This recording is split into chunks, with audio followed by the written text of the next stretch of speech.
नमस्कार दोस्तों, हमारे YouTube चैनल पर आपका स्वागत है। आज हम आए हैं इंडिया की नॉर्थ सिटी हिसार और हमारे साथ हैं एक जाने माने शख्स मनोज यादव, जो कि रॉटविलर की दुनिया के एक जानी मानी हस्ती हैं। आइए हम मिलवाते हैं उन्हें आपसे और जानते हैं रॉटविलर के बारे में कुछ खास चीज़ें। नमस्कार मनोज यादव जी, हमारे YouTube चैनल में आपका स्वागत है। नमस्कार नमस्कार दोस्तों। सर, हम जानना चाहेंगे आपसे कि आपके पास कौन कौन सी ब्रीड हैं और आपको सबसे ज़्यादा कौन सी ब्रीड पसंद है? देखिए, मैं एक तो रॉटविलर ब्रीड करता हूँ और लेब्राडोर करता हूँ, लेकिन मेरी ज़्यादा पसंद है रॉटविलर। ठीक है सर, आप मुझे इस ब्रीड के बारे में बताइए कि जो रॉटविलर है उसमें क्या स्पेसिफिक फीचर्स हैं और किस तरह का पर्सन उसे अडॉप्ट कर सकता है। क्या वो एक फैमिली डॉग बन सकता है? ये बिल्कुल रख सकते हैं, क्योंकि मेन है कि इसके जो हम कैसे पालेंगे, उसको हम केयर कैसे करने हैं। अगर आप देखिए अच्छे से केयर करोगे, फैमिलियर रखोगे, तो हर आदमी रख सकता है रॉटविलर। रॉटविलर को ये नहीं है कि हाँ भी ना बहुत ज़्यादा एग्रेसिव जो लोगों ने बना रखा है मेंटलिटी। अब देखिए, अगर आप उसकी केयर नहीं करेंगे तो ख़राब होगा। चीज़ की वैल्यू करो, आप अच्छे से रखो, कभी एग्रेसिव नहीं होता डॉग। देखिए, सबसे मेन बात तो मेरे को ना जो रॉटविलर शो करने में जो मज़ा आता है, उस जैसा मज़ा ना लैब में नहीं आता। लैब मैंने रखा है, लैब जो ना शो भी किया, बेस्ट इन शो भी लगा, लाइनअप भी लगा, लेकिन उसमें नहीं आता जितना रॉटविलर को हम पकड़ के शो करते हैं। एक लगता है कि हाँ भी कुछ स्ट्रॉन्ग चीज़ ले रखी है, मस्कुलर है। जब मूव होता है तो ये लगता है हाँ भी कुछ काम कर रहा है अगला। दूसरा फिर क्या है, एक ब्रीड करते हैं, हर एक की अपनी अपनी पसंद है। मेरी तो रॉटविलर पसंद है, हर एक की अपनी अपनी पसंद चलती है। कोई कुछ पसंद करता है, कोई कुछ पसंद करता है। फीचर्स है, ये लगता है हाँ भी लॉयल। दूसरा फिर इसके अंदर एक जो आकर्षण लगता है कि कुछ खड़ा हुआ दिख रहा है। लेकिन उसमें एक समस्या ये आती है, जब हम लैब करते हैं, लैब में ये नहीं लगता है कि हाँ भी हम उसको चला रहे हैं। इसमें ये लगता है ये अपने आप उड़ा चल रहा है। ब्रीड्स में के अंदर क्या है, इसकी जो वर्किंग ब्रीड है, जब हम इसको वर्किंग के हिसाब से चलाएंगे, मूवमेंट कराओ, वर्कआउट करवाओ, ये ब्रीड जो ना मस्कुलर बहुत है। और सबसे मेन साइज़ के अंदर एक मिडिल साइज़ में है। जब हम इसको मूव कराएं और उसके साथ वर्कआउट के अंदर हम जैसे स्विमिंग होगी, रनिंग होगी या स्टेयर्स हो गया, इस टाइप से हम इसको वर्कआउट करवा लीजिए। बाकी इसी क्वालिटी की बात करें, ये इसके अंदर सबसे बढ़िया बात क्या है, ये नर्वस नहीं होता, मस्कुलर है, एनर्जेटिक है। जब हर टाइम देना एक अलग एनर्जी होती है, ऐसा लगता है जैसे अभी उठा और अभी चल देगा। सर, आप हमें ये बताइए कि अगर कोई पर्सन रॉटविलर के पपी को किसी अच्छे ब्रीडर से ख़रीदता है अच्छे प्राइस पे, तो उसको किन खास चीज़ों का ध्यान रखना ज़रूरी है? देखिए, सबसे पहली बात तो मैं आपको ये कहूँगा कि आप भी किसी अच्छे ब्रीडर से लीजिए, और ब्रीडर के साथ साथ आप उसके पेरेंट्स, उसकी जो पेडिग्री है वो क्या है, उसके जो पेरेंट्स में पीछे से कोई डिजीज़ तो नहीं आ रही जिसकी वजह से आपके पपी में वो डिजीज़ ना आ जाए।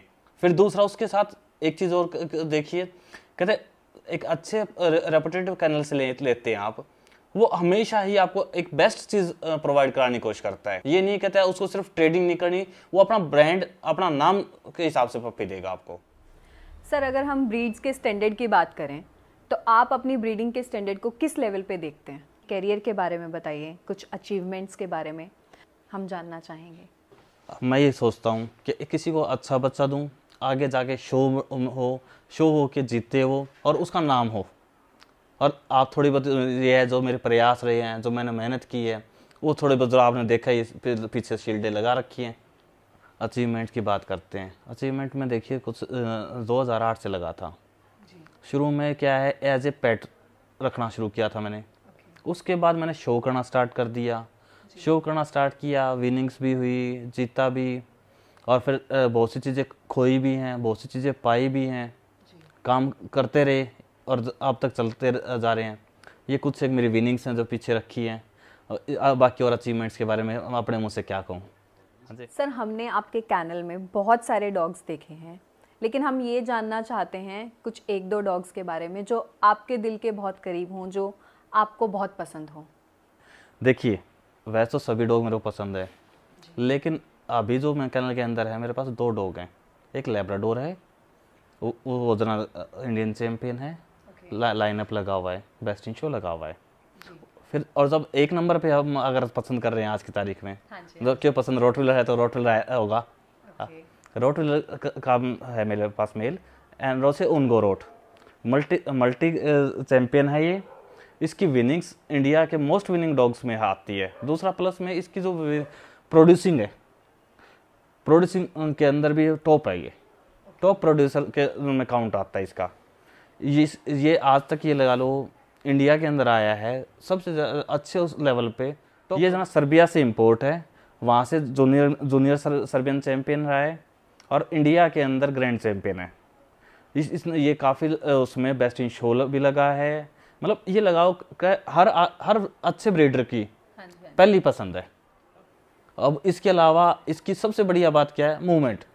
जब इसको पकड़ के शो करते हैं ना तो लगता है हाँ भी कुछ चीज़ पकड़ के हम शो कर रहे हैं, और मूवमेंट इतनी सुंदर, ये अपने आप ही जीतने वाला डॉग है। सर हमने आपका कैनल देखा है, आपने उसे बहुत अच्छे से मेंटेन किया हुआ है और आपके कैनल में स्विमिंग पूल भी है, लेकिन हम ये जानना चाहते हैं कि आपको रूटीन में सबसे ज़्यादा किन प्रॉब्लम्स को फेस करना पड़ता होगा। देखिए सबसे बड़ी दिक्कतें हर टाइम आती हैं, फेस भी करनी पड़ती है हमें। जैसे पपी स्टार्ट हुआ, स्टार्टिंग में पपी की केयर, जो उसका एनवायरनमेंट, टेम्परेचर मेंटेन करना, फिर उनकी ग्रोइंग के हिसाब से जो उसकी डाइट, फिर उसके बाद टाइमली उसकी जो वैक्सीन होगी, और उसके बाद जैसे उसकी वर्कआउट स्टार्ट हो जाती है। फिर कई बार ऐसा काम भी हुआ है हमारे साथ कि हाँ भी हम डॉग अच्छा तैयार करते हैं, 1 साल का हो गया, शो के लेवल का हो गया, और कोई ना कोई ऐसी दिक्कत आ जाती है कि हाँ भी वो कई बार जना आप हालांकि गलती नहीं होती लेकिन फिर भी ना वो बीमार हो जाता है, या कई बार ऐसा होता है कि हाँ भी कोई ऐसे इंजरी हो जाती है कि जिसकी वजह से हम शो नहीं कर पाते, वो एज ए पेट रह जाता है हमारे लिए। ये दिक्कतें आती हैं। उसके साथ साथ हम जैसे आगे ब्रीडिंग कर रहे हैं, फिर हमें ट्रैवलिंग का दूर जाके जरा फीमेल मैट करवानी, इस टाइप की समस्या आती हैं। और जब हम कोई डॉग नया आ जाता है, क्या पता अंदर जब कैनल के अंदर वो कोई नई डिजीज लेके आ जाए, इस चीज़ का भी हमें बहुत ज़्यादा ध्यान रखना पड़ता है। जैसे कुछ ऐसी बीमारी है जैसे पार्वो हो गया या टिक फीवर हो गया, कई बार इनकी वजह से पूरा कैनल ख़त्म हो जाता है। जैसे ह्यूमंस के अंदर जैसे अपने आता है, जैसे प्लेटलेट डाउन होती है, वैसे ही टिक्स फीवर में भी ये चीज़ें फेस करनी पड़ती है हमें। और पार्वो तो एक ऐसी बीमारी है जो ये लगा लो कैनल के अंदर एंट्री कर गया तो लगातार कई डॉग को लेके बैठ जाता है। सर हम आपसे ये जानना चाहते हैं कि आपके कैनल में काफ़ी सारे लीटर्स होते हैं, काफ़ी सारे पपीज़ होते हैं, तो आप उन्हें किस तरह से मेंटेन करते हैं? देखिए पपीज़ के लिए जैसे मैंने अलग से जो ना फीमेल्स के लिए अलग अलग रूम्स बनाए हुए हैं। जब वो कंसीव होती है उसको वहाँ पे रखना शुरू कर देता हूँ, और लीटर जब होता है तो उनको वहाँ पे रखता हूँ। बाकायदा सबसे पहला काम तो टेम्परेचर, टेम्परेचर हम उसका 25 to 30 डिग्री, बस इतना ही होना चाहिए पपीज़ का। इससे अगर ज़्यादा होगा तो पपीज़ को गर्मी लगेगी, और उससे कम होगा तो ठंड लगती है। तो इसलिए हम ये कोशिश करते हैं कि टेम्परेचर बस इतना ही मेंटेन हो। एक अलग से आप देखेंगे कैनल के अंदर एक रूम बनाया हुआ है, वो ज़रा पूरा प्रॉपर ये लगा लीजिए, हर रोज़ दिन में दो बार सफाई होती है उसकी। तो दोस्तों आज मैं रॉटविलर से मिली, और उससे मिलने के बाद मैं काफ़ी खेली भी हूँ उसके साथ, और उससे मिलने के बाद मुझे ऐसा नहीं लगा कि वो एक फैमिली डॉग नहीं बन सकता, बिकॉज़ मैंने बहुत सुना उसके बारे में ऐसा कि वो बहुत एग्रेसिव है और एक फैमिली डॉग नहीं बन सकता, बट ऐसा नहीं है।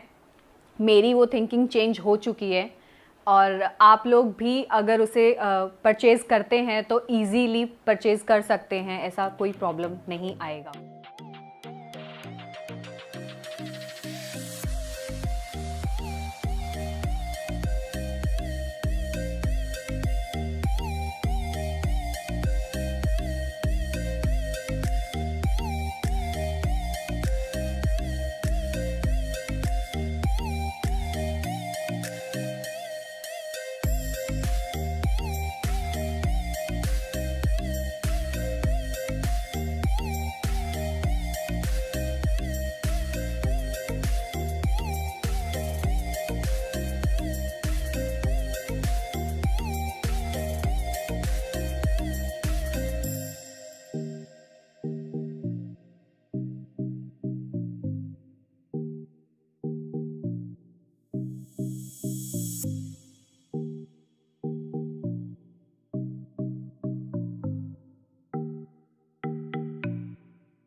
Thank you so much sir, आपने हमें अपना कीमती समय दिया और इतनी पेट्स के बारे में हमें इतनी जानकारी दी। आपका बहुत बहुत शुक्रिया। नमस्कार। तो दोस्तों, ये थे मनोज यादव जी, और अगर आपकी कोई क्वायरीज़ हो तो आप इनके नंबर पे कांटेक्ट कर सकते हैं। आपको इनका कांटेक्ट नंबर डिस्क्रिप्शन में मिल जाएगा। और प्लीज़ गाइस, चैनल को सब्सक्राइब कीजिए, लाइक कीजिए, कमेंट्स कीजिए और बेल आइकन को ज़रूर दबाइएगा ताकि हमारी आने वाली नेक्स्ट वीडियो की नोटिफिकेशन आपको मिलती रहे। धन्यवाद।